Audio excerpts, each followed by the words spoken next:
Yes, we will go ahead and look ahead of big day, the 59th chapter in the history of the country.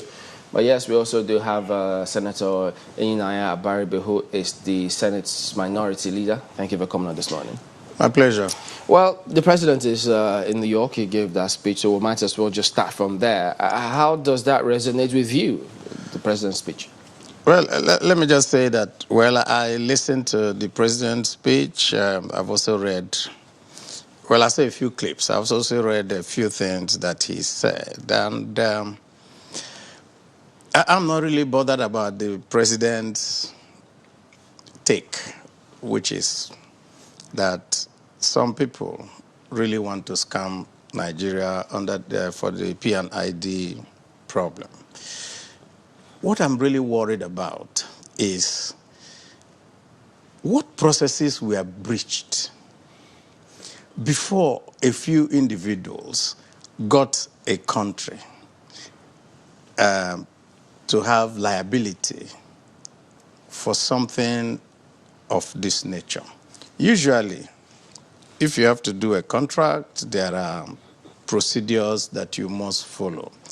And if it's a contract that involves a foreign company that is coming by way of saying they're supporting you, it also has to go through certain things, and certain institutions are supposed to be part of it. So how did this happen? And how did we fall so low in Nigeria that somebody can commit Nigeria without the Ministry of Justice knowing, without the checks that we go from point to point? So that is why, that is what we're bothered about. And so we in the Senate have also taken a position yesterday that we will wait to be fully briefed by the Attorney General of the Federation in following this, to know at what point were all these processes breached. Because it's only at that point that you can now hold the individuals who did that, and you'll be able to exert punishment. But the former Minister of Justice and Attorney General of the Federation at the time, Chief Michael Andoka, said, even he, as AGF, was not aware at the time. So maybe that's why the president was saying it is scam. That's what we're saying. How could anybody commit Nigeria without the knowledge of the chief law officer of the Federation? And so you should ask yourself, really, and all of us have a responsibility to ask ourselves, how did Nigeria get to the point where somebody can just wake up and commit us? As chairman of power, we in the last Senate, so an issue of this nature also came up, and is still subsisting till today, where there's a commitment by Nigeria to pay for power, for which we don't even have that power. And it's there up to today. So there are certain things that are going on for which we need to work closely together. What do you think about the impression or what happens in people's mindset? For instance, we saw that EFCC, they swung into action. There are certain directors in the Ministry of Petroleum Resources, and if you look at the amounts that they were bribed with, how they had to, the role they played in all of this, civil service basically. So it's something that when you read it, you just feel, oh dear. Yeah, that was it. How did we get to this point? And if EFCC says they are investigating people and they have found out how much money, the figures that are quoted in the newspapers, if you take them at face value, then you ought not to commit your country to this type of thing for those type of figures. Those figures are pittance, really. So we really don't know what has transpired, what is going on, how it was done. And so that's why we are asking that before we take some more action, we are fully in support of the way the the Attorney General and his legal team are pursuing it, they can go ahead with that, but ultimately you must let us know so that if there are areas that we need to plug, then that will give us the opportunity to be able to do that. But one thing that we can tell every government and every Nigerian, that thing is this: if anything is too good to be true, it is actually too good to be true. And then you see people still committing themselves and carrying up. No. If anything is too good to be true, it's too good because we're being told Nigeria doesn't commit anything, we get value for nothing. That's just what we're being told. And that is a classic scam. When you're told that you're going to benefit for not doing any work. Well, we're all looking forward to how that judgment will eventually go, because the former AGF also spoke about grounds upon which you can vitiate the judgment. They think we've got sufficient grounds, but we'll wait and wish them all the best, such that when they come in, we'll see. As you say, if we put in place proper structures to ensure that this never happens again. And then speaking about that, the history of this country is something that year on year we take a look at things and see, in a manner of taking stock where we are, where we are coming from. But then for quite a number of people, they think that we didn't have a properly defined manual in terms of where we're coming from. As such, we seem to be wobbling, trying to achieve the big target such that everybody kind of did thump their chest and say, for this green white flag, I stand. Do you share the same view that we don't seem to have it properly cut out from the start? Well, when people look at taking a discussion on Nigeria, everybody will look at it from their own perspective. And some people will say, let's go all the way back to when the British came.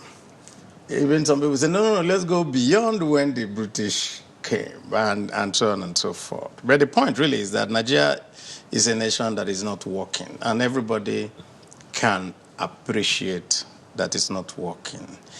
The point of takeoff is, if it's not working, what do you do? How do you really want a country? Do you want a federation?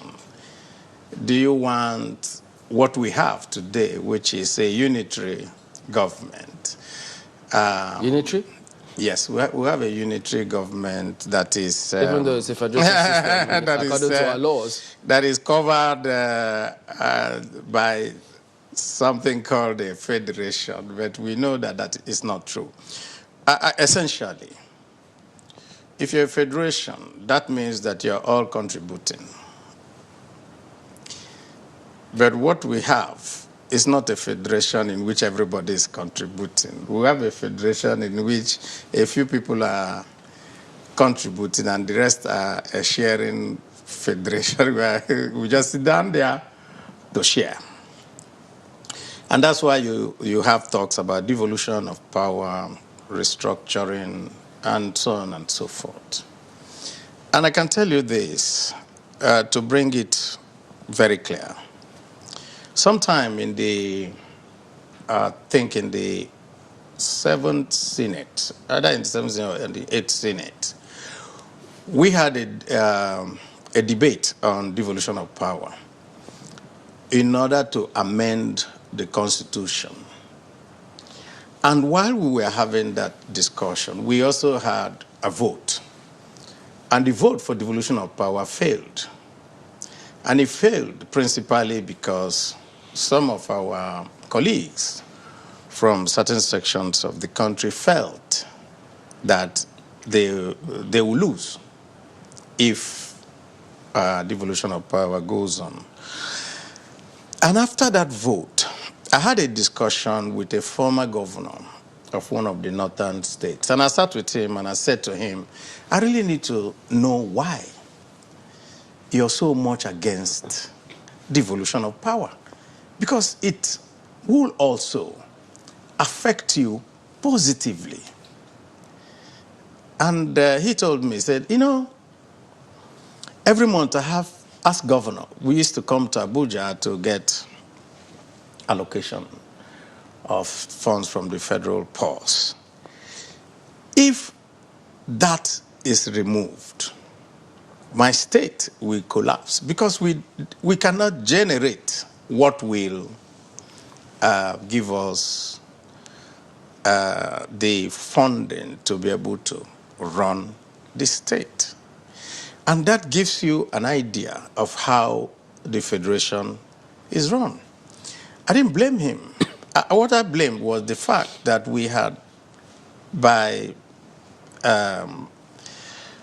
either choice or happenstance, found ourselves in a situation in which nobody thinks outside the box. Nobody tries to say, how do I wean myself from this? With apologies to Ekweremadu, he called it a feeding bottle structure. Senator, is it a function of the system of government we are running, or it's just the way we are? Because, I mean, you would also recall, as many would, that in the First Republic, the different regions were economically vibrant, and they didn't have to depend on the center for anything. Well, you know, sometimes you can do something you think is good, and you will end up taking it to a situation where it is no longer viable. At the point at which General Gowon needed to win the war, and that's when they created the 12-state structure. Subsequently, after the 12-state structure, because each of those states was still viable on its own, then every other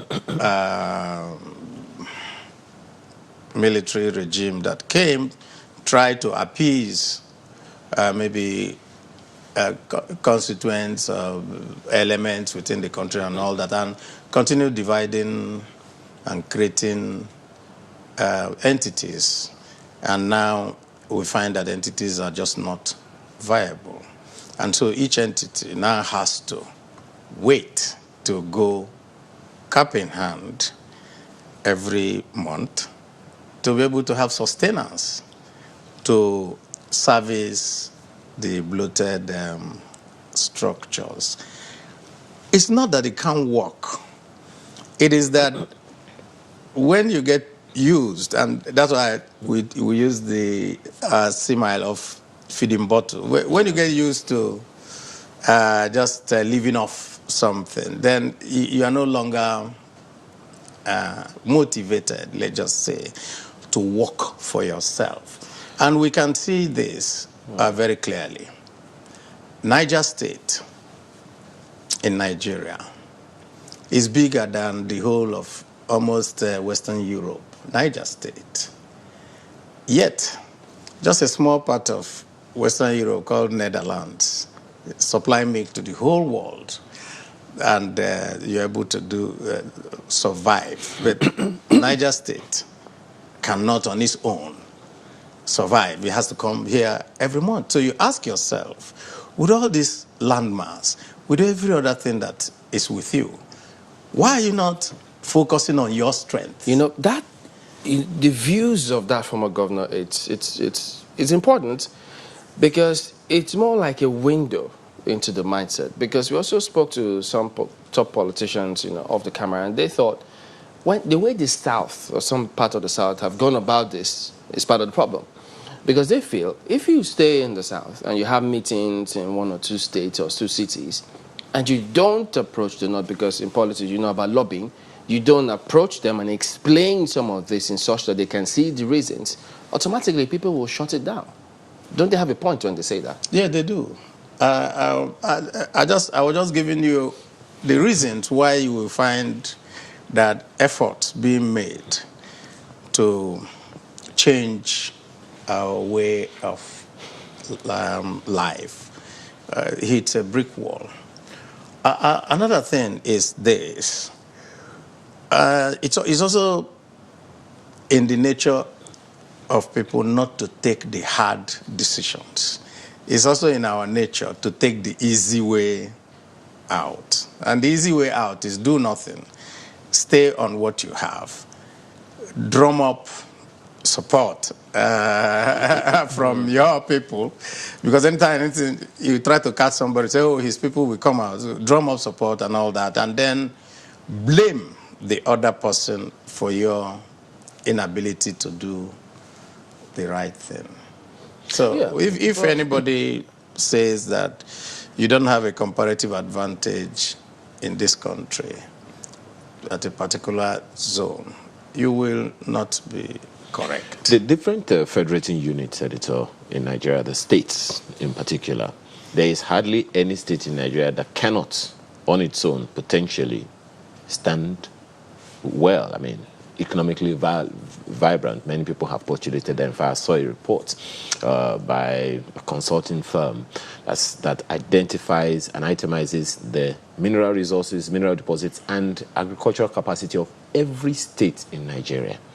Is it that, if this is true, is it that the state governors are incompetent, or they are not looking in the right way, or there is some federal government, power that is holding them down? Well, I guess it's a combination of all manners of things. And I would say that in looking at it, you can't say, oh, these people are... No, I'm just saying this. Yeah.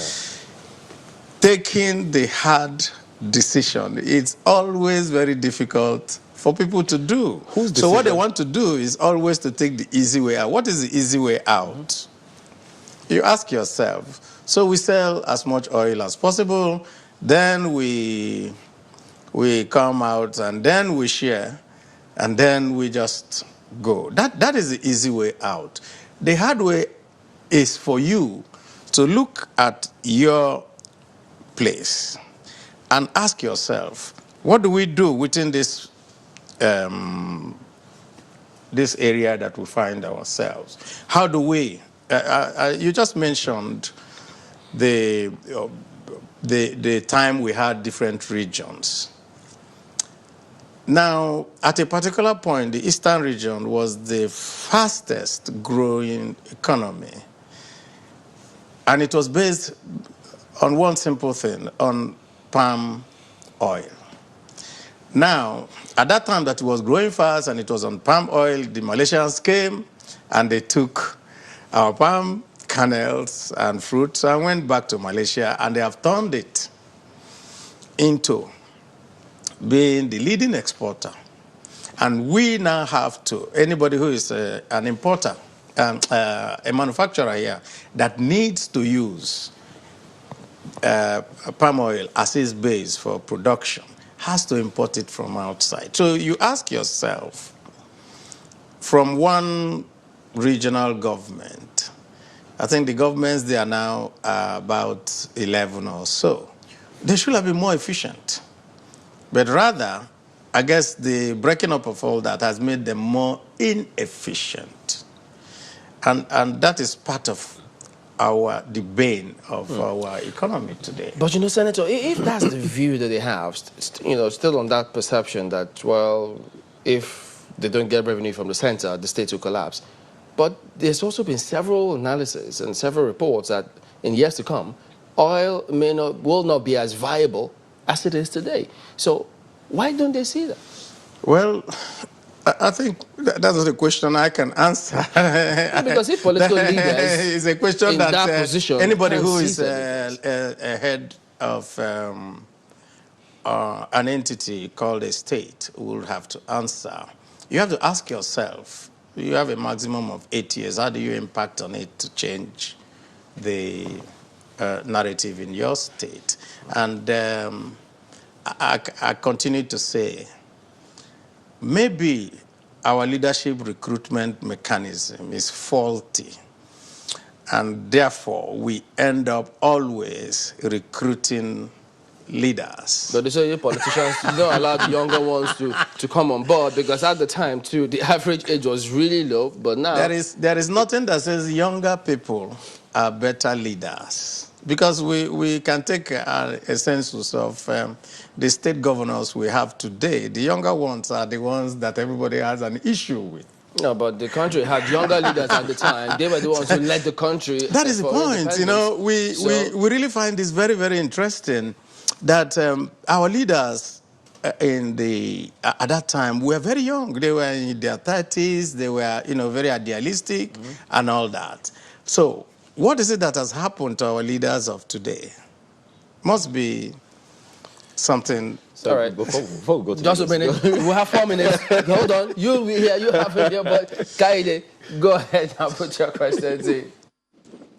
All right, thank you, Chamberlain. Now, Senator Baribe, speaking of future leaders, now one of them on social media who is watching you made a comment much earlier, and he said that if a senator, I'll just paraphrase what he said, he says that if a senator in Nigeria says things are not exactly working as they ought to, then that is a big deal. Now, you have talked about, the syndrome of going cap in hand, to the federal government. You have said this is perhaps a unitary government that is cloaked in a federal, government ideal. So I think the person is saying that you are in a position to make laws, to make things work. So I think the question for you, or from that person, is what are you doing to ensure that things work as a senator?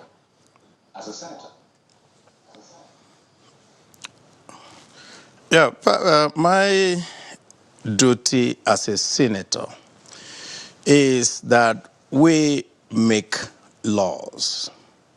We oversight the laws that are already made, and for where we make appropriation, we look into what they do. So when you're talking about the question of whether that is the question that comes to the heart of what I had said before, which has to do with devolution of power, and which some of our leaders all over the country today are saying that we must have a roundtable conference to talk about restructuring. And I will just give a very small illustration to show this. If there is an aspect of insecurity within your state as a governor, you will invite the commissioner of police. You will invite whatever military formation is within your state. You will invite the head of that. You invite the director officers. You can sit with them and you can say, okay, this is where I have this report and this is what you need to do, and then you must quickly go and arrest this situation. They will say yes. They will thank you, salute you, and walk away, and go and send a signal to their headquarters in Abuja. And so the police commissioner sends a signal to his headquarters in Abuja. Then he waits for the man in Abuja to tell him to approve or not approve what to do. Meanwhile, time is going. Sometimes they may, if it's a governor that somebody in Abuja doesn't like, they will say, don't mind him, let him go ahead with all the problems he's having. And nothing gets done. And so, you're in a federation in which a state governor is supposed to be the chief security officer without the ability to order the security agencies within his state to tackle menace. So what do you do? That is not a federation. That is nothing but a unitary system covered with a veneer of a federation. Well, this is a conversation that will keep going on. We'll keep having it because we can't afford to not fix the country or get it right. Because your future, the young ones, even though Senator says there's no free lunch. No, I'm asking you. I've challenged the young ones to say, well, in what way are they better? All right. For example, so young persons who are succeeding in business. No, I'm not saying that young people are not doing well. Please get me right. I said young people, they're doing marvelously well. We have young Nigerians, but the question of knowing what to do has nothing to do with age. Food for thought. Food for thought. Thank you for coming on this morning. Senator Enyinnaya Baribe is the Senate Minority Leader.